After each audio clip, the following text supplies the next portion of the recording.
Olá pessoal, beleza? Estamos de volta com mais um vídeo, mais um bloco de direito penal. E nesse bloco aqui a gente vai falar sobre os princípios do direito penal. É um bloco inicial, um bloco em que a gente vai abordar muita coisa importante que vai cair na sua prova, tá? São muitas coisas que costumam muito ser cobradas em prova, a gente vai ver alguns exercícios também, beleza? Vamos falar sobre tudo isso, princípios do direito penal. Então vamos lá, começando com o nosso primeiro princípio da legalidade. Não pode ficar de fora, esse princípio aí está em todos os editais de concurso.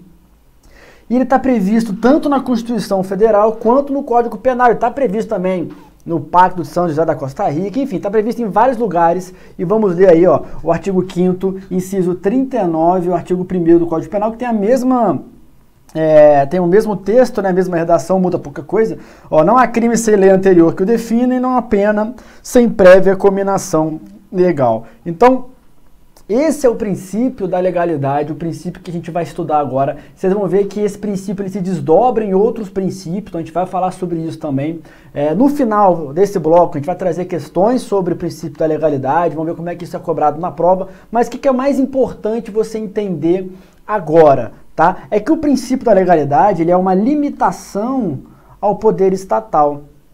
Por quê? Porque a gente tem alguns fundamentos. Olha só, com meio desses... Eu tô pulando alguns pontos aqui, mas eu vou voltar, fica tranquilo. Olha só, por que tem esses fundamentos? Para você ver como é que é essa limitação. Olha aqui, ó. Fundamento político é uma lei abstrata que impede a punição arbitrária, autoritária. Então, a gente tem uma lei abstrata que se aplica a todo mundo. Não é uma lei direcionada para alguém, não é uma lei que foi feita para um caso concreto. É uma lei que foi feita antes do caso concreto, é para todo mundo. Então, qualquer pessoa está sujeita à aplicação daquela norma, tá?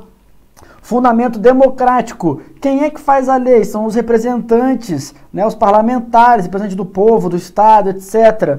Beleza? E tem o fundamento jurídico, né, porque a norma ela tem um efeito intimidativo, né, ela tem aquele efeito, uma das finalidades da norma é a prevenção geral, né? Uma das finalidades da pena, por exemplo, é a prevenção geral, em que a gente tem ali uma pena prevista que faz com que as pessoas deixem de praticar aquela conduta típica justamente para não ter aquela pena, né? Aquele famoso ditado, né? Não vale a pena, né? Então fazer isso aqui vale a pena que tem? Não, não vale, então eu não faço. Vale a pena? Vale a pena. Então eu faço sabendo que vai ter a pena, mais ou menos isso, né? E aqui a gente tem que fazer, ó, o nulla crime nula pena sine lege é o latim, tá? Vou deixar aqui, ó, o latim para vocês. E a interpretação extensiva ela é necessária, é obrigatória nesse dispositivo aí. Por quê? Tá? Porque olha só, quando ele diz aqui, ó, não há crime sem lei anterior que o defina, na verdade ele não está querendo dizer só crime. Ele está querendo dizer o seguinte, não há infração penal. Não há infração penal. Por que eu estou dizendo isso? Porque aqui eu vou aplicar tanto para o crime quanto para a contravenção penal. A contravenção penal, deixa eu escrever, contravenção. A contravenção, ela também tem a aplicação do princípio da legalidade. E aqui, ó, não há pena sem prévia cominação legal, aonde ele disse pena, ele quis dizer sanção penal. Sabe por quê? Porque se aplica a pena e se aplica a medida de segurança. Então, olha só, a gente faz a interpretação extensiva. O que é a interpretação extensiva? É quando o legislador disse menos do que ele queria dizer. Então, a gente fala assim, olha, ele disse menos do que ele queria. Ele queria dizer crime e contravenção e disse só crime. Ele queria dizer pena e medida de segurança, disse só pena. Então a gente faz uma interpretação extensiva na aplicação do princípio da legalidade. Beleza, galera? Aí olha só, dois tipos de legalidade, né? A legalidade formal e a legalidade material. O que é isso? Vamos lá. Legalidade formal. O que é legalidade formal? O devido, é aquela lei que ela obedece o devido processo legal. Ela obedece o devido processo legal. Já a legalidade material está relacionada com a Constituição Federal. Ela tem que ser conforme a Constituição Federal. O conteúdo. Então, enquanto uma eu estou preocupado com a forma, O outro estou preocupado com o conteúdo, beleza?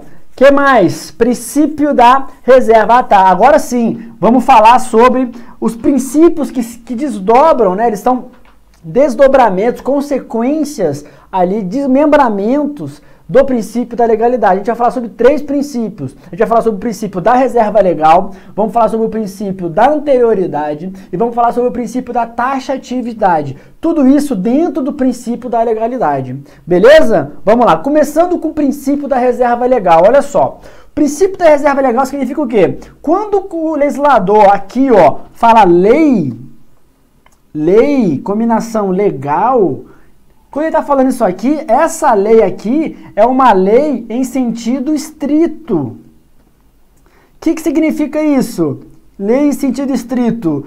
Lei ordinária e lei complementar, feita no processo legislativo, tá? Respeitando sempre, né, legalidade material e formal. Lei ordinária e lei complementar. Essas leis aqui que vão tratar sobre direito penal. É essa lei que vai definir crime e vai definir pena. Lei ordinária em regra, tá? Pode ser lei complementar? Pode, mas a Constituição não prevê.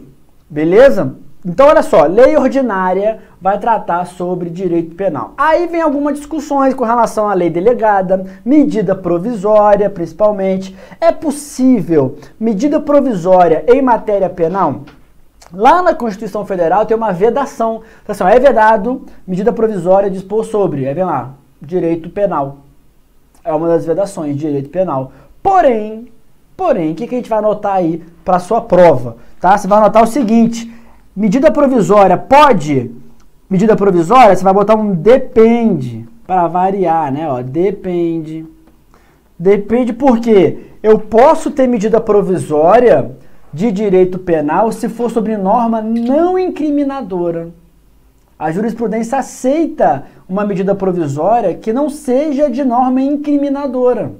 Então, é possível eu ter norma de direito penal em medida provisória? É totalmente possível, desde que seja uma norma permissiva, por exemplo. Norma permissiva pode, norma incriminadora não pode. Eu não posso criar crimes, eu não posso aumentar a pena, eu não posso agravar nada por meio de medida provisória. Agora, o contrário, em benefício do réu, aí eu posso por meio de medida provisória. Lei delegada, por outro lado, vai anotar aí que não pode, em hipótese alguma, lei delegada sobre direito penal. Beleza? O que mais que a gente vai continuar falando aí? Analogia. É possível a analogia no direito penal? É possível, sem problema nenhum. Você pode usar analogia. É bem diferente da interpretação analógica, né? O que é a analogia? Uma forma de integração da norma em que eu tenho uma lacuna e eu vou usar uma outra norma, um princípio geral do direito, né? Analogia legis, analogia ius, para complementar essa lacuna que existe. Agora, essa analogia jamais pode ser incriminadora, assim como a medida provisória. Eu não posso ter medida provisória incriminadora, eu não posso ter analogia incriminadora, ou seja, eu não posso ter analogia que traga prejuízo para o réu. Eu só admito a analogia no direito penal se ela for benéfica ao acusado. Se ela for prejudicial, ela não é admitida em hipótese alguma, tá? Inclusive, é uma das diferenças para a interpretação analógica. Eu posso ter interpretação analógica em prejuízo do réu, mas eu jamais vou ter uma analogia em prejuízo do réu. Ela sempre vai ser em benefício do acusado. Beleza, galera? Cuidado com isso, tá? O que mais? Princípio da anterioridade. Esse princípio é muito importante também. Vamos voltar aqui de novo. Olha, se você olhar aqui, vou até mudar de cor para falar da anterioridade, para ficar fácil para você ver aí, ó. Não há infração penal sem lei anterior que o defina. Não há sanção penal sem prévia cominação legal. O que significa isso? Significa que ninguém pode ser punido por uma coisa que ainda, por um fato praticado, se esse fato não é típico. Ah, mas lá no futuro virou crime. Mas quando eu pratiquei esse fato, ele não era crime. Então, eu só posso ser punido por alguma coisa que anteriormente veio previsto como crime. Eu só posso ter uma pena que anteriormente estava prevista para mim. Se eu pratiquei o crime que tinha uma pena, no futuro veio outra pena, essa pena não se aplica mais para mim se ela for prejudicial. Porque quando eu pratiquei ela não existia. Tem que ter essa anterioridade. Isso é o princípio da anterioridade. Eu tenho que ter uma lei anterior que preveja tanto o crime quanto a pena, tanto a contravenção penal quanto a medida de segurança. Beleza? Sem isso, eu não tenho como aplicar a norma ao fato concreto, se ela for posterior, a não ser que ela seja benéfica. Para aplicar alguma coisa posterior, só se for mais benéfico, que aí tem a retroatividade da lei penal benéfica. A lei penal prejudicial, ela jamais vai retroagir, tá lá na Constituição. A lei penal não retroagirá, salvo em benefício do réu. Beleza, gente? É anterioridade? Tem mais uma observação com relação à anterioridade, que é o período da vacatio legis. Olha, a lei é publicada, aí tem o período de vacatio legis, aí aqui ela entra em vigor. Vou botar aqui, ó. Publicação. Esse é a vacatio legis. Olha, esse período aqui é um período de vacatio legis em que a lei já existe, já foi publicada, mas ela não entrou em vigor ainda. Normalmente a norma fala assim, essa lei entra em vigor daqui 180 dias. Pode falar, essa lei entra em vigor na data da sua publicação? Pode, mas se tiver uma vacatio legis, ela entra em vigor daqui a 180 dias. Publicou, daqui a 180 dias que ela vai valer. Durante esse período de vacatio legis, em regra, você não pode aplicar a norma. Ela não está em vigor ainda, ela já existe, mas ela não está valendo. Tá? Não está valendo, eu não posso aplicar a norma, só depois que ela entre em vigor que eu posso aplicar essa norma. Porém, existe uma parte da doutrina que admite você aplicar a norma ainda na vacatio legis, desde que, obviamente, seja em benefício do cidadão, em benefício do acusado. Tá? Mas olha, é uma parte da doutrina. Se perguntar na sua prova, não pode aplicar na vacatio legis, a não ser que ele deixe bem claro. Parte da doutrina entende que pode. Aí você fala que sim. Se for prova discursiva, aí você explica a situação lá. Beleza? Isso é o que eu tenho para dizer com relação a vacatio legis. Princípio da taxatividade, também é um desdobramento do princípio da legalidade, tá? O que diz o princípio da taxatividade? Eu não posso ter tipos penais vagos. O que é isso? Eu não posso ter uma coisa meio abstrata. Eu que sou réu, por exemplo, eu não posso ficar na dúvida do que eu estou sendo acusado. Eu não posso ficar na dúvida de qual foi a norma que eu descumpri, sabe? Qual a regra que eu não podia ter feito, o que está errado. Não sei, interpretando aqui eu não consigo descobrir isso. Não pode. Não pode ser uma coisa muito abstrata e vaga. Tem que ser uma coisa específica e taxativa. O direito penal é totalmente taxativo. Eu tenho que estar lá. Quais são os crimes hediondos? Somente os que estão previstos na lei dos crimes hediondos. Tem um rol lá taxativo.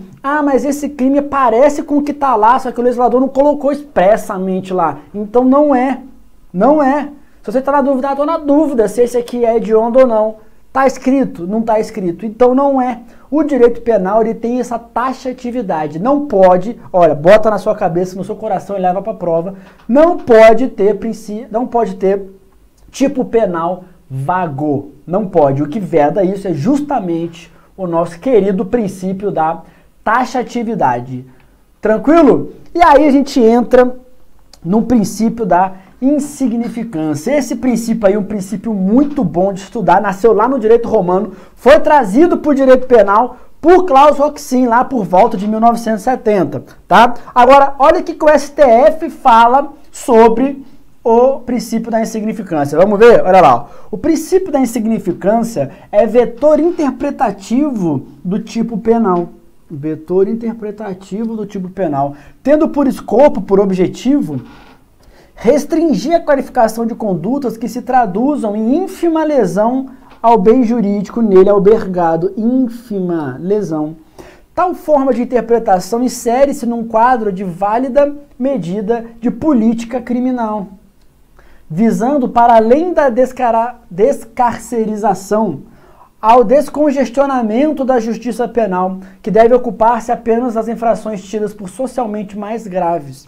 Numa visão humanitária do direito penal, então, é de se prestigiar esse princípio da tolerância, que, se bem aplicado, não chega a estimular a ideia de impunidade. Ao tempo que se verificam patentes a necessidade e a utilidade do princípio da insignificância, é indispensável que a aplicação se dê de maneira criteriosa, contribuindo sempre, tendo em conta a realidade brasileira, para evitar que a atuação estatal vá além dos limites do razoável na proteção do interesse público. Olha só o que o Supremo está dizendo. Está dizendo o seguinte, olha, a gente não pode ficar abarrotando o presídio por pessoas que cometeram ínfimas lesões. A gente não pode abarrotar o judiciário por pessoas com processos de casos que são de ínfima lesão, etc. Isso tem que ser aplicado de uma forma que não estimule a impunidade. Porque se você pensar, isso aqui não dá nada, é pequenininho, vou fazer, aí está estimulando a impunidade. Então não pode gerar esse pensamento, né, e tem que ser aplicado de maneira muito criteriosa. Tudo isso foi dito pelo nosso querido STF. Qual que é a natureza jurídica do princípio da insignificância? Ele extingue, vou botar aqui a exclusão da tipicidade material. Exclusão da tipicidade material. A gente tem o fato típico. No fato típico a gente tem lá conduta,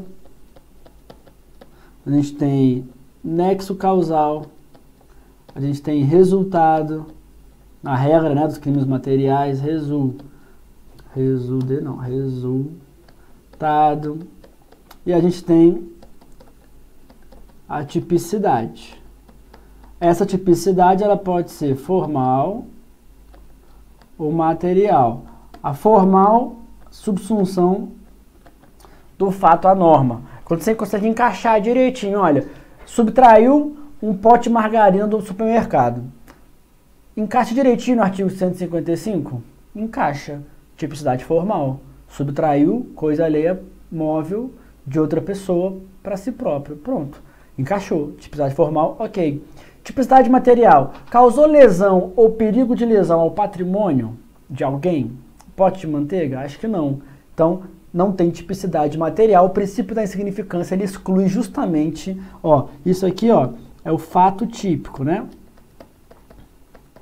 Ele exclui a tipicidade material, ou seja, não tem tipicidade, ou seja, não tem fato típico, natureza jurídica, então, exclusão da tipicidade material. Requisitos que o STF trouxe, tem aí 4 requisitos: mínima ofensividade da conduta, ausência de periculosidade social da ação, reduzidíssimo grau de reprovabilidade do comportamento e inexpressividade da lesão jurídica.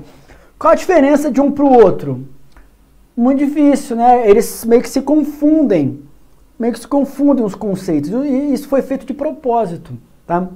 Você não consegue achar algum lugar que explique a mínima ofensividade da conduta, né, é diferente da ausência de periculosidade da ação, porque eu estou falando da conduta, estou falando da ação, estou falando... Enfim, então eles meio que se confundem. No caso concreto, você vai ver que o Supremo, quando ele deixa o STJ, quando ele vai aplicar o princípio, ele não vai aplicar o princípio, ele fala assim, olha, não tem como aplicar esse princípio por causa disso. Não tem como aplicar o princípio da insignificância por causa do grau de reprovabilidade. Não tem como aplicar por causa da inexpressividade da lesão, enfim, tá? Vocês vão perceber o seguinte, quando está falando, por exemplo, de reiteração social, ele usa isso aqui, o cara que tem ali o hábito, né, a habitualidade criminosa, ele fala assim, olha, não é reduzido o grau de reprovabilidade do comportamento porque tem habitualidade criminosa. O valor é muito alto, então não é inexpressiva a lesão jurídica, enfim, tá? Esses são os requisitos que a gente tem para que seja aplicado o princípio da insignificância, esses princípios criados pela jurisprudência. Você não vai achar em canto nenhum, né, na lei prevista esses princípios aqui. Foi o STF que criou, tá bom? Que mais? Requisitos impeditivos. Olha, tem casos, né, algumas coisas que impedem a aplicação do princípio da insignificância. Uma delas é a habitualidade criminosa. Se a pessoa tem o hábito de cometer crimes, tá? Ela faz daquilo um modo de vida, Aí você não pode aplicar o princípio da insignificância toda vez, porque senão você acaba estimulando a impunidade, aquilo que a gente estava falando. Imagina o seguinte, a pessoa foi lá, pegou um pó de manteiga, depois ela viu que não deu nada, todo dia ela vai lá e pega alguma coisa do supermercado pequenininha, já que ela sabe que não vai dar nada, né? Então não pode, se tiver essa habitualidade aí, não pode. Olha só o que diz o STJ. Fala, olha, a jurisprudência da quinta turma reconhece que o princípio da insignificância não tem aplicabilidade em caso de reiteração da conduta delitiva. Ó, salvo excepcionalmente quando as instâncias ordinárias entenderem se a medida é recomendável diante das circunstâncias concretas do caso, o que não se infere na hipótese em apreço, porque se trata de um criminoso habitual. Olha de quando que é esse julgado, ó, bem de ontem praticamente, né? Então tá aí o Supremo falando o seguinte, olha, tudo bem, em alguns casos, né, a gente aplica o princípio da insignificância, mas nesse caso aí, como ele tem habitualidade criminosa, não tem como falar que é socialmente recomendável, aceita a aplicação do princípio. Então a gente não aplica o princípio. Outras hipóteses em que não se aplica o princípio da insignificância, condição financeira da vítima. Olha, a gente tem, por exemplo, nos crimes contra o patrimônio, falando daqui, ó, o que seria uma ínfima lesão jurídica, né? O que seria uma ínfima lesão ao bem jurídico? Seria de 10% do salário mínimo. Então você vê lá, por exemplo, o que foi que a pessoa, o crime contra o patrimônio, né? O que foi que a pessoa furtou, por exemplo? Ela furtou pó de manteiga, custa quanto? R$5. É menos que 10% do salário mínimo? É, então é ínfimo, né? 1/10 do salário mínimo é ínfimo, beleza? Pode aplicar o princípio da insignificância. Porém, você tem que analisar também a condição financeira da vítima, porque às vezes você fala assim, ah, R$100. R$100 é menos que um décimo do salário mínimo, mas para a vítima, R$100 é tudo que ela tinha. Percebeu? Então, nesse caso, eu não aplico o princípio da insignificância, levando em consideração as condições financeiras da vítima. Eu não posso falar que R$100 para a vítima, especificamente, é uma ínfima lesão, sendo que é tudo que ela tem. Percebeu? Outro caso, valor sentimental. O valor sentimental, ele tem ali alguma divergência. Tem gente que aplica com relação ao valor sentimental, tem gente que acha que não se aplica com relação ao valor sentimental. A gente vai ver aí o que diz a jurisprudência do STF. Olha só.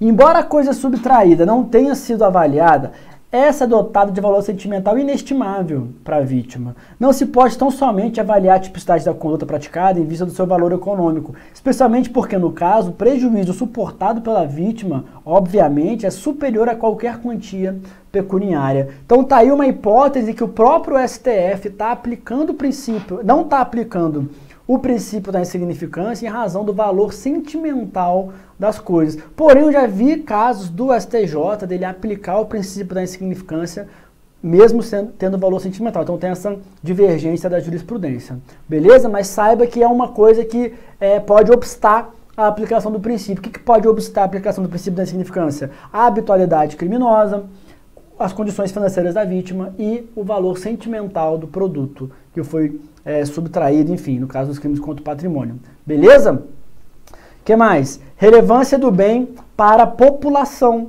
Olha só que coisa. Esse caso aqui, ó, foi um caso de um orelhão. Foi um dano a um orelhão.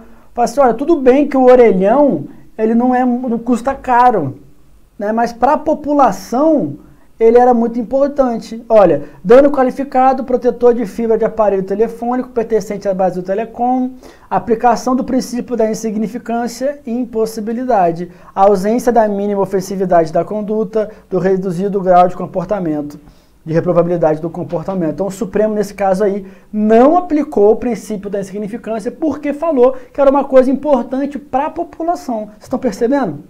Então, é muito importante você saber esses casos que obstam a aplicação do princípio da insignificância. E aí a gente entra no caso da reincidência. A reincidência, ela é uma circunstância que impede a aplicação do princípio da insignificância. Aí você tem que entender, né, o que entende a jurisprudência. Vamos ver, olha só, eu coloquei aqui para vocês duas jurisprudências para a gente analisar, tá? As duas são muito recentes, olha, se você for analisar aí, ó, as duas são bem recentes, tá? Olha a primeira. A posição majoritária desta corte, né, do STJ, é de que a reincidência por si só não impede a aplicação do princípio da insignificância, tá? Ó, a reincidência sozinha, não é assim, reincidente não aplica a insignificância. Não é assim que funciona. Você tem que analisar o caso concreto. Cada caso é um caso. Tem como reincidente ter a aplicação do princípio da insignificância? Pelo que a gente acabou de ler aí no julgado do STJ, tem, né? Você vai sopesar junto com as demais circunstâncias, admitindo a incidência do princípio ao reincidente em situações excepcionais, ó. Admitindo em situações excepcionais. Vocês vão ver que vai cair muito em prova falando assim que o reincidente não se aplica o princípio da insignificância. Porém, a gente acabou de ver que atualmente, qual que é o entendimento? Em situações excepcionais, é possível aplicar ao reincidente? É possível. Olha o STF. A reincidência não impede por si só, a mesma coisa, olha, não impede por si só que o juiz da causa reconheça a insignificância penal da conduta à luz dos elementos do caso concreto. Ou seja, pessoal, cada caso é um caso na reincidência, tá? A reincidência por si só, ela obsta? Não obsta. Ah, mas você falou da habitualidade criminosa. A habitualidade criminosa é diferente da reincidência. Reincidência é aquele cara que cometeu um crime no passado, com trânsito em julgado. Esse cara é o reincidente. A habitualidade criminosa é aquele cara que está sempre cometendo crimes contra o patrimônio, por exemplo, e comete um outro crime contra o patrimônio que tem a aplicação da insignificância. Aí é brincadeira, né? Agora, o cara tem uma condenação lá para trás de embriaguez no volante, aí vai e comete um furto de uma ínfima quantia, vai aplicar o princípio da insignificância ou não vai porque ele já dirigiu bêbado alguma vez na vida? Tá percebendo? Cada caso é diferente, você vai analisar o caso e falar, olha, esse cara aqui tá acostumado a ficar furtando as coisas, aí não aplica. Ah não, esse cara aqui nunca praticou um crime desse, né? Ele é reincidente, mas a condenação que ele tem faz tempo e é uma condenação que foi por um crime nada a ver e tal. Então, cada caso é um caso que vai ser analisado isso de acordo com o STJ e o STF que a gente acabou de ver, tá? Que mais? Tabela da insignificância. Eita, agora vem. Agora vem. Ó, coloquei na tela aí pra você, tá? Tira um print dessa tela. Tira um print, beleza? Leve pra sua vida essa tabela aí, que tem vários casos que não se aplicam o princípio da insignificância. Olha lá. Crime de falsificação de moeda não se aplica. Eu coloquei aqui julgados do STJ e do STF. A maioria esmagadora deles é julgado desse ano, de 2020, tá? Crime de falsificação de moeda não se aplica. Crime com violência ou grave ameaça não se aplica. Então, ao roubo não se aplica. Por quê? Porque eu tenho violência ou grave ameaça. Ah, mas eu roubei só um pote de manteiga. Mas você roubou um pote de manteiga dando soco na cara de alguém. Eu não posso falar que isso é ínfimo. Eu não levo em consideração só o patrimônio no crime de roubo. Eu levo em consideração também a lesão corporal, por exemplo, a ameaça, né, a liberdade, enfim. Tudo isso. Então, no roubo eu não aplico o princípio da insignificância. Lembrando, há casos em que não se aplica. Crime contra o patrimônio nacional não se aplica. Crime de tráfico de drogas não se aplica. Não interessa quanto que tinha lá, não se aplica. Crime de apropriação indébita previdenciária. Tráfico internacional de arma de fogo também não. Importação clandestina de produto lesivo à saúde pública também não. Muito importante esse aqui. Ó, crime contra a administração pública. Tem uma súmula do STJ. Professor, tenho que saber a súmula do STJ que fala que não aplica o princípio da insignificância aos crimes praticados contra a administração pública? Não precisa saber essa súmula. Só se você quiser passar. Tem que saber essa súmula, cara. 599. E olha só, o STF já reconheceu o princípio da insignificância nos crimes contra a administração em 2 casos. Um caso lá do militar que pegou o fogão, não sei se foi o fogão ou foi a geladeira, não devolveu, era do exército, não devolveu o fogão, é só um fogão que ele pegou, não vamos também, né, meu Deus e tal. Aí aplicou o princípio da insignificância, no caso do peculato lá. O STF já aplicou, o STJ sumulou o entendimento de que não é possível aplicar o princípio da insignificância nos crimes contra a administração pública. Ó, contrabando de máquina de caça-níquel não aplica. Rádio comunitária clandestina, de novo, ó. Por que que é importante? Súmula recente do STJ, cai na prova. Furto de objeto de pequeno valor. Por quê? Porque pequeno valor é diferente de ínfimo valor. O pequeno valor, ele é até o salário mínimo, que é o que eu preciso para aplicar o furto privilegiado. O ínfimo valor é 10% do salário mínimo. Beleza? Para eu ter o princípio da insignificância, eu tenho que ter um ínfimo valor e não um pequeno valor. Tá? Na prova ele vai querer te confundir. Estelionato previdenciário não aplica o princípio da insignificância. Outra súmula do STJ importantíssima. Infrações praticadas contra a mulher no âmbito das relações domésticas, jamais eu vou aplicar o princípio da insignificância em qualquer coisa contra a mulher. Crime ou contravenção, você vê que eu botei aí, ó, infrações. Infrações, tanto crime quanto contravenção contra a mulher no âmbito doméstico não aplica, em hipótese alguma, o princípio da insignificância pela súmula 589 do STJ. Posse de droga para uso pessoal não aplica. Por quê? Por que não aplica? Vamos ler aqui o que o STJ disse. Olha, o STJ, tá aqui, ó, já reconheceu a insignificância para a posse de droga para uso pessoal, mas a regra é que não é possível, porque a pequena quantidade de droga faz parte da essência do delito. Gente, se eu estou tendo um crime de droga para uso pessoal, é lógico que vai ser pouquinho. Ah, era só um baseadinho. É por isso que o crime, ele prevê justamente esse baseadinho no artigo 28. Se eu falar que não é insignificante, se eu tiver muita droga, ele entra praticamente como traficante. Lógico que não vai analisar só a quantidade da droga, mas já entra como traficante. Então, quando é que eu vou ter o artigo 28? Se eu vou ficar aplicando a insignificância sempre, né?